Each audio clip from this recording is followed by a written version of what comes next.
there's a lot of time these designs, when you put them in your hoop, you have big pieces of stabilizer left over. Right. Either at the top or on the sides, depending on what you're working on. So what I've done here is I've taken just a few scraps of my stabilizer, and now this is just a light mesh cutaway, and I've sewed it together. But the first thing I like to do is decide which hoop I'm gonna be working with, okay? Okay. So I'll lay out my stabilizer. I'll take my pieces of my stabilizer and I'll lay them out, and I'll see what I can do, how many pieces I'm gonna need. And then you know how many you need to put together. Right.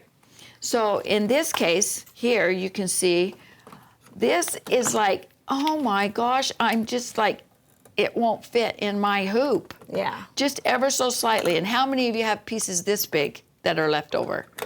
Yeah, we all do, don't we? Yeah, because you've either got the top of your... Yeah, the top of the project from the previous stitch out that you did to this one. Or down the side, yeah. So all you have to do is take another piece of stabilizer and sew it onto the side.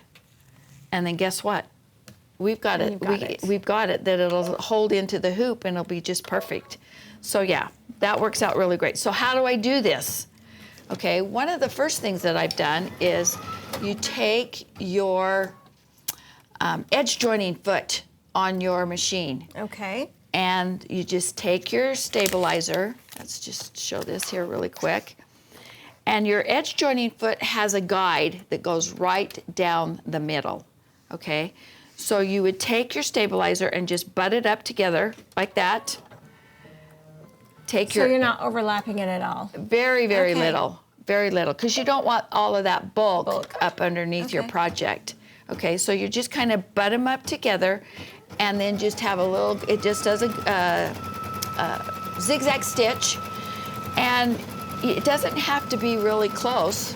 You can just kind of make your stitches further away that, you know, they don't have to be really close, but just and when take you pull on that, it's tight enough. Oh yeah. It's not coming apart. It's not gonna come back. It is not coming out. So that's the one thing that you can do, and just down the center there with that zigzag stitch.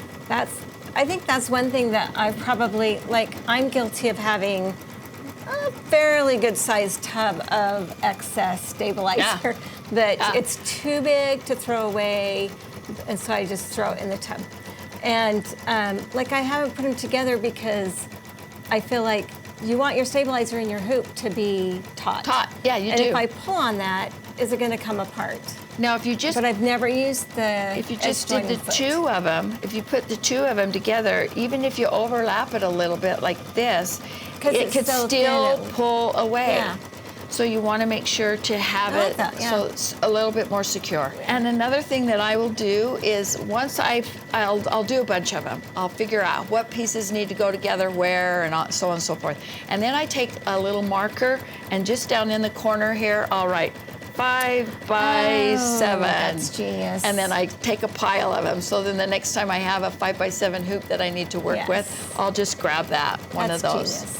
Or 6 by 10. Just kind of write it down here in the corner, because now you're speaking my love language.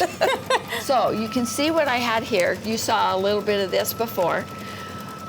Stitched out the little bat on here, but I'm like, that I could probably still get another project out of this, couldn't I? So I'm going to take a piece of scrap stabilizer, sticky back wash away stabilizer, same exact thing as I'm working here, and I'm going to take it and I'm going to pull the paper off of it. So I've done this with my tearaway, but I've never done it with my sticky back. Oh, you have not? Okay. I've done it with my tearaway, sticky back tearaway. Okay, so wash away, and then you turn your hoop over to the back side here, and then you're going to take this and put it right over that area. Okay. Okay. And kind of make sure it's good and tight. It's always nice to have maybe something up underneath your hoop. But if you tack it down, you can just flip it. Yeah, but if you just kind of touch it a little bit there, then I'm going to flip it over, and then I'm going to do this, and then I'm ready to go. Yeah. You can't And then see, it's my sticky back, and then I'm ready to go with my next project. So those are just a couple of hints that we can give you as far as Frankensteining Frankensteining your stabilizer.